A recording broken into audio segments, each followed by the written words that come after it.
Welcome to Deep Dive Dialogues, the podcast where robots explore human ideas. Brought to you by PsychAtWork Magazine, where we take curiosity and turn it into something worth sharing. Let's plug in, power up, and get started. All right, welcome everyone. We're diving deep today into digital detox.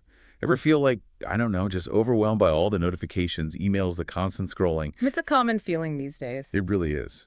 So we're turning to PsychAtWork Magazine for some insights. You might not think a magazine with work in the title would have much to say about, reclaiming your life.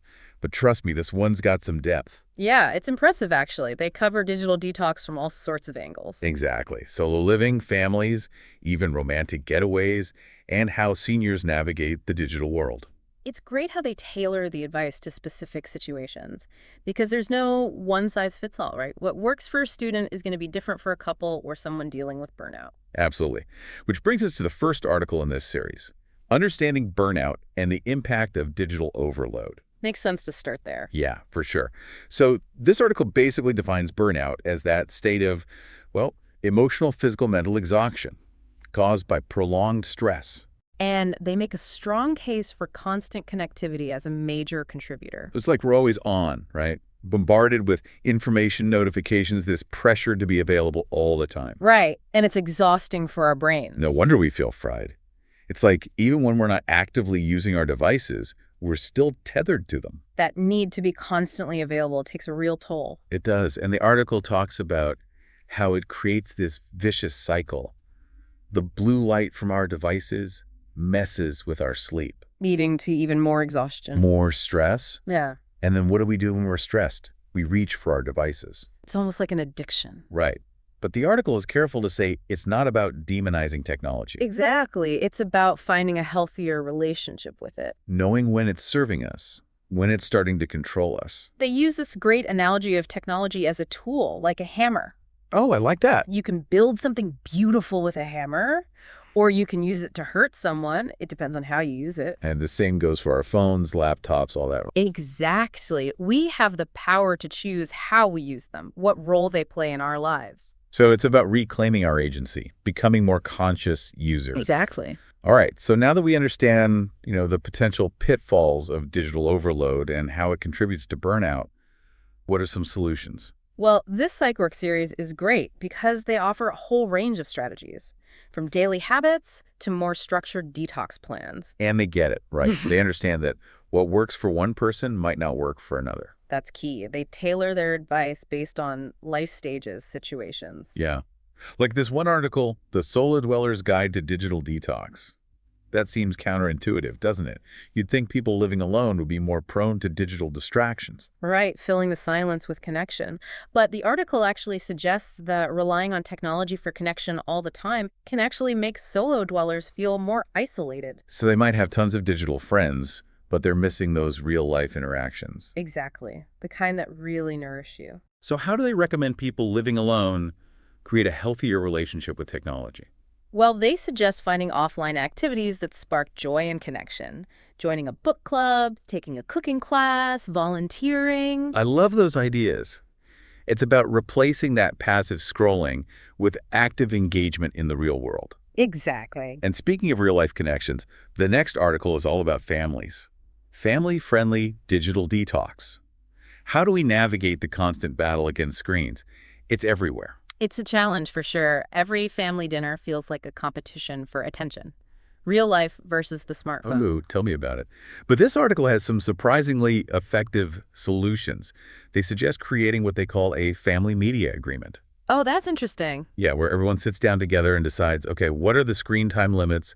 What are some tech-free activities we can do? It's a collaborative approach. Right, so it's not just the parents' barking orders. Gives kids a voice, makes them part of the solution. What kind of tech-free family activities do they suggest? I'm always looking for new ideas. The usual suspects like bike rides, board games, cooking together, even just telling stories. It's about those simple pleasures, right? Spending quality time together without screens. Exactly. Okay, but speaking of quality time, the next article takes an interesting turn. Romantic digital detox weekends for couples. Now, this one, I gotta admit, I'm a little skeptical about. How does disconnecting from technology enhance romance? I know it seems counterintuitive. But they make a good point, which is when you're always checking your phone or on social media, you're not fully present with your partner. You're missing those little moments, the shared laughter, the intimacy that makes a relationship thrive. And all those subtle cues. It's like we're physically there, but mentally checked out. Exactly. So how do they propose couples navigate a tech-free weekend? What do you actually do without your phones? Well, they suggest choosing a place with limited Wi-Fi, turning off notifications, or even, get this, leaving your phones at home altogether. It might feel scary at first, but imagine the freedom. To actually disconnect, yeah. You can hike, explore a new city, have those deep conversations. Just cuddle up by the fireplace and truly reconnect. Okay, I'm starting to see the appeal. Hitting the reset button on your relationship, rediscovering what brought you together, it sounds, dare I say, romantic. That's the idea, creating space for spontaneity, for genuine connection to happen. It makes sense. Now, before we move on, do they talk about digital detox for seniors at all? Yeah. I feel like that demographic often gets overlooked. You're right. There's an article called Digital Detox for Seniors that addresses that. Good, because it's not just for young people. Exactly. And they acknowledge the unique challenges and opportunities for older adults. So how is the advice different for them? Well, they start by acknowledging that technology can be a great thing for seniors. Staying connected with family, accessing information, even cognitive activities. But they emphasize the importance of finding balance, embracing the benefits of technology, but also prioritizing those traditional pleasures. Like face-to-face interaction. Right. The things that are vital for well-being. So it's about integrating technology into their lives in a way that enhances their quality of life, rather than taking away from it. Exactly. They encourage seniors to explore the digital world, but also make time for those offline things they enjoy. Reading, gardening, spending time with friends and family. It's about enjoying the present moment without screens. I like that. And that really seems to be the underlying message of this whole series. Digital detox isn't about deprivation. It's about empowerment. Exactly. Reclaiming control over our relationship with technology and designing a digital life that supports our well-being. Regardless of our age, our lifestyle, all of that. So that brings us to the next concept they explore, making digital detox a ritual. It's not just about these one-off vacations or weekends. It's about integrating it into our everyday lives. Making it sustainable. Right. Finding what feels good and sustainable for you, for your life. But how do we actually do that? Where do we even begin? Well, they suggest incorporating tech-free time into our weekly routines, like how we schedule workouts or doctor's appointments. It could be something as simple as one evening a week where you completely disconnect, like a digital Sabbath. I'll be honest, the thought of disconnecting for a whole evening makes me a little anxious. Yeah. But what are the benefits? How does it impact our well-being? Studies have shown that even short breaks from technology can significantly reduce stress and improve cognitive function. When we disconnect, our brains get to rest and recharge. So we can return to our tasks feeling more focused. And energized. And over time, those little breaks can lead to big improvements in our well-being. Wow, that's pretty amazing. It's a good reminder that small changes can make a big difference. But I imagine a lot of people struggle with the idea of completely disconnecting, even for a few hours.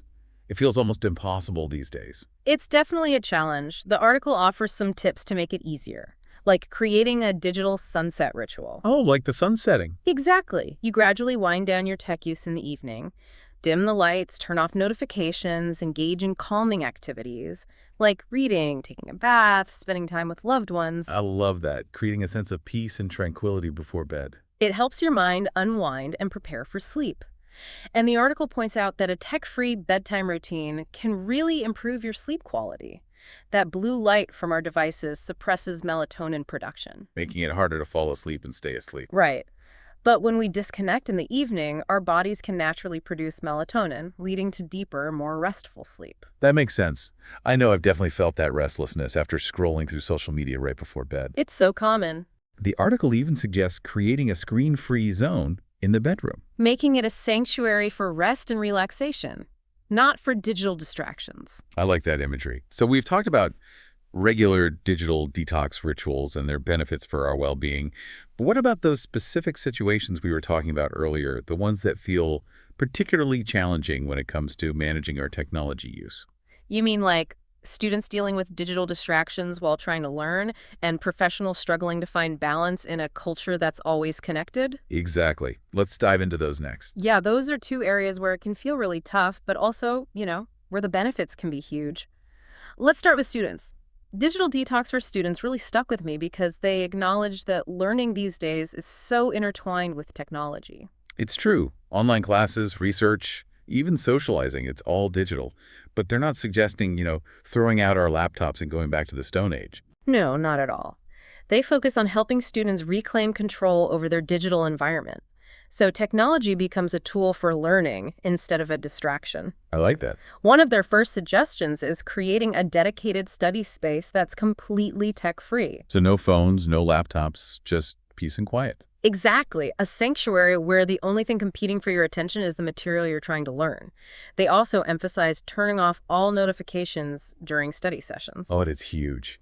It's amazing how much mental energy we waste just fighting the urge to check every little thing. Right, and this applies to anyone trying to focus, not just students. Whether you're writing, working on a project, even just trying to be present in a conversation, silencing those distractions can make a world of difference. It's like giving yourself permission to disconnect and really dive deep into the task at hand. The article even suggests using apps that block distracting websites and apps. Oh, yeah, there's some great tools out there for that. It's about creating a truly tech-free study zone. I like it. Another strategy they highlight is breaking down study sessions into smaller chunks.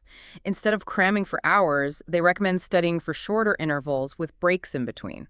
Yeah, that makes sense. I remember back in my student days, my brain would just turn to mush after a certain point. It's much more effective to study in shorter bursts, giving your mind time to process the information. And during those breaks, instead of scrolling or watching videos, they encourage students to do things that help them de-stress and clear their minds. Take a walk, listen to music, do some stretching. Yeah, use those breaks strategically to restore focus and boost well-being. Exactly. Okay, so let's shift gears now and talk about the workplace. It can feel like a digital detox minefield out there. Workplace digital detox really hit home for me because I think so many of us struggle with feeling constantly on, even outside of work hours. It's become the norm in a lot of industries, unfortunately. Always reachable, answering emails on weekends, meetings bleeding into personal time. Burnout is a real problem. It is. But this article has some good advice on how we can reclaim control, even in the workplace. One key recommendation is scheduling short breaks from screens throughout the day. They suggest taking 5 minutes every hour to step away from your computer, stretch, walk around, or just close your eyes and rest. I love that. I find those little breaks make such a difference. When I'm feeling overwhelmed, even a few minutes away from my screen helps me clear my head. And they come back feeling more focused. And energized. They also suggest tech-free lunch breaks. Oh, instead of eating at your desk and scrolling through your phone. Right. Step away from your workspace, enjoy your meal mindfully, maybe even connect with colleagues in person. I love that idea. Yeah. Recharging both physically and mentally. And maybe even fostering some social connection. Exactly. Another important strategy is setting boundaries around email and work communication outside of work hours. That can be tough, especially when your boss expects you to be available 24/7. It is tough, but protecting your personal time is crucial for preventing burnout and maintaining a healthy work-life balance. So how do we actually set those boundaries? What are some practical tips? Well, they suggest turning off notifications after a certain hour, being clear with colleagues about response times, even using tools that delay sending emails until the next business day. Oh, that's clever. Takes the pressure off of feeling like you have to respond immediately. Allows you to disconnect and enjoy your evenings and weekends. Yeah?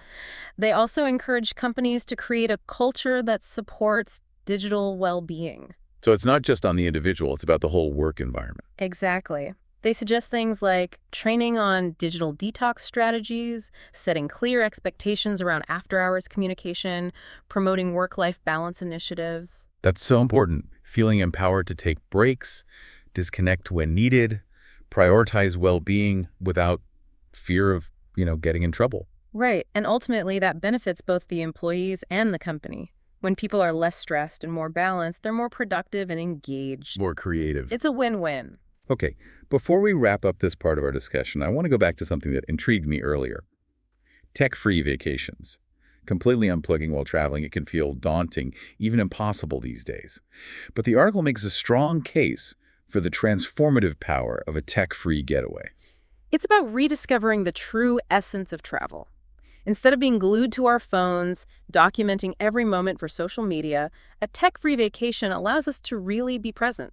Savor the sights, the sounds, the flavors of a new place without the digital distractions. I love that, immersing yourself in the experience instead of just capturing it for Instagram. But the practical side of me is wondering, how do you navigate a foreign country without a smartphone? For translations, directions, emergencies. And that's where the article offers some surprisingly simple solutions. They suggest good old-fashioned research before you go, packing a phrase book, maybe even considering a travel agent if you need extra support. It's a good reminder that we did survive for centuries without smartphones. And who knows, maybe by embracing those analog tools, we'll rediscover some of the magic of travel that's been lost. I think you might be right. There's something exciting about navigating a new place without Google Maps, about having to actually talk to people to ask for directions or recommendations. You have to be more present, more engaged with your surroundings. And that can lead to some serendipitous encounters, right? Those unexpected moments that make travel so memorable. Exactly. Now, another article that caught my eye was Romantic Digital Detox Weekends for Couples. The idea of rekindling romance by disconnecting from technology, it sounds counterintuitive at first, but the more I think about it, the more it makes sense. It's about shifting your focus, Yeah. right? From the digital world to the person you're with.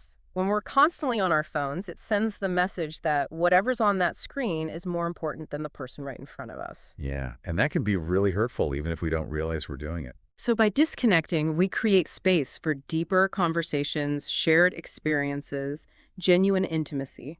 The article even suggests some fun activities for couples to do during their tech-free weekend. What are some of their recommendations?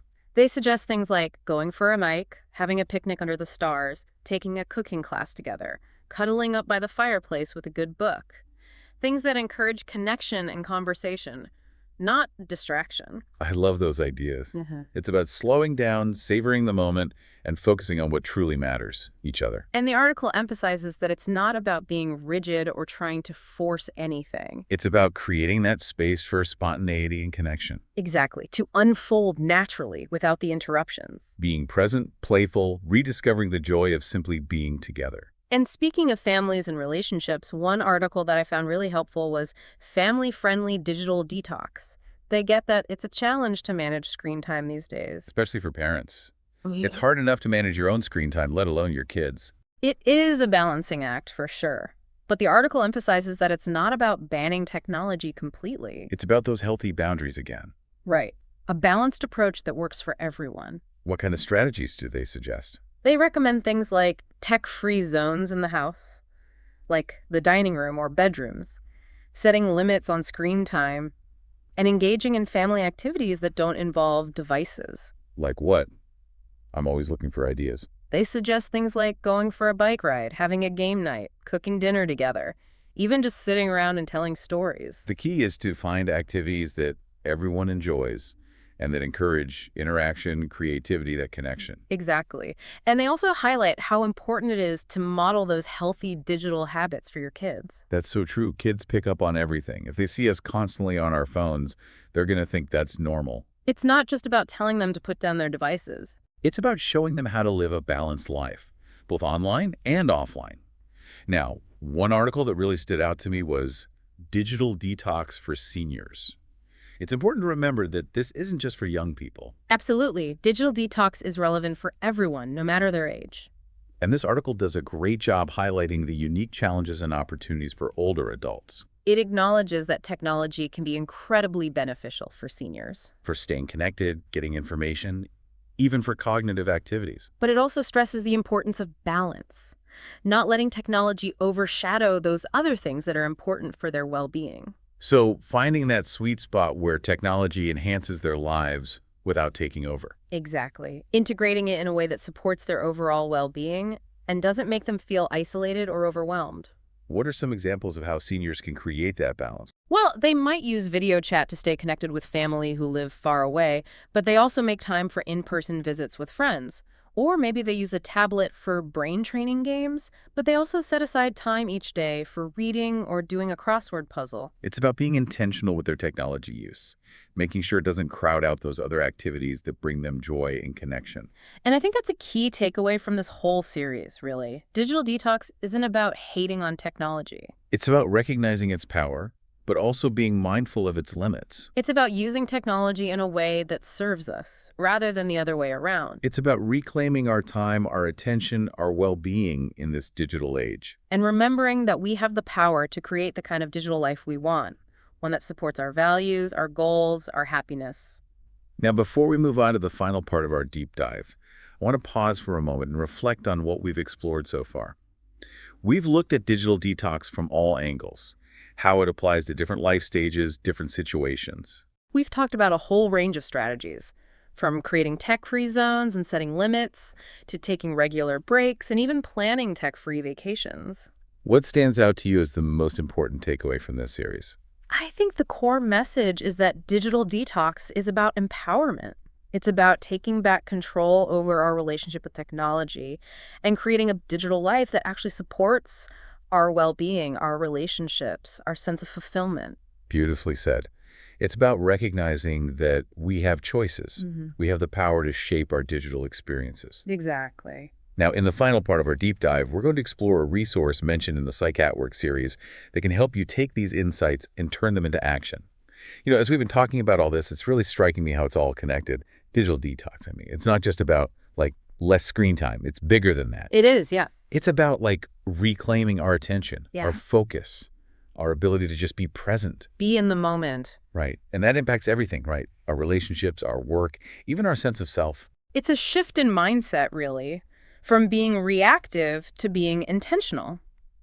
Instead of letting technology run the show, we decide how and when we engage with it. It's like digital detox is a path to a more mindful way of living. You start by noticing your digital habits, and then that awareness spills over into other areas. You start making choices about how you spend your time, your energy. Where you put your attention. Exactly. And that's where the magic happens, right? It's not just putting down our phones. It's, like you said earlier, picking up our lives. Engaging with the world around us. Connecting with ourselves and others. It's funny, we're having this conversation because of a magazine called PsychAtWork. You'd think it'd be all about, work stuff. Yeah. But these articles, they go way beyond that. It's true. They talk about solo living, families, relationships, even seniors. It shows you how universal this need for balance really is. It's not a work problem, it's a human problem. Exactly. It's like they're saying, hey, no matter who you are, technology is impacting you, but you have the power to change that. And that sense of empowerment is so important. It is. Because it's easy to feel overwhelmed, right? Like we're at the mercy of our devices. But these articles remind us we have choices. We can set boundaries. We can create those rituals we talked about. We can design a digital life that actually makes us feel good. Absolutely. And that's what I hope our listeners take away from this. A sense of hope, a belief that they can create a healthier relationship with technology. It might not be easy, but it's so worth it. It is. And remember, it's not about being perfect. It's about making progress. Taking small steps. Even 5 minutes of tech-free time, leaving your phone in another room, one tech-free evening a week, those small changes add up over time. They really do. So to our listeners, we encourage you to check out the resources we've mentioned, try different things, see what works for you. And remember, you're not alone in this. We're all figuring this out together. We can support each other in finding that balance. Exactly. Creating a more mindful way of life. Now, before we wrap up completely, you mentioned a specific resource that the PsychAtWork articles talked about. Oh, yes. They mentioned a platform called Learn-Do-Grow. They have these interactive modules on things like burnout and digital detox. Sounds interesting. Yeah. I'm always on the lookout for resources that go beyond just information and actually help people put things into practice. Me too. From what I've seen, Learn-Do-Grow has a really engaging approach. They use the latest research and present it in a way that's both informative and, practical. Not just telling you what to do, but helping you understand why and how to do it. Exactly. Huh. So for our listeners who want to learn more, we'll include a link to Learn-Do-Grow in the show notes. Perfect. And as we close out our deep dive today, I think it's important to remember that digital detox isn't a destination. It's a journey. It is, yeah. It's ongoing. Becoming more aware of our relationship with technology, making choices that support us. It's about being mindful. Beautifully said. And remember, you have the power to shape your digital life. You do. Start small, experiment, discover what works for you. Until next time, keep diving deep and keep exploring. Thanks for listening to Deep Dive Dialogues. Explore more at PsychAtWork Magazine. Click the link in the description.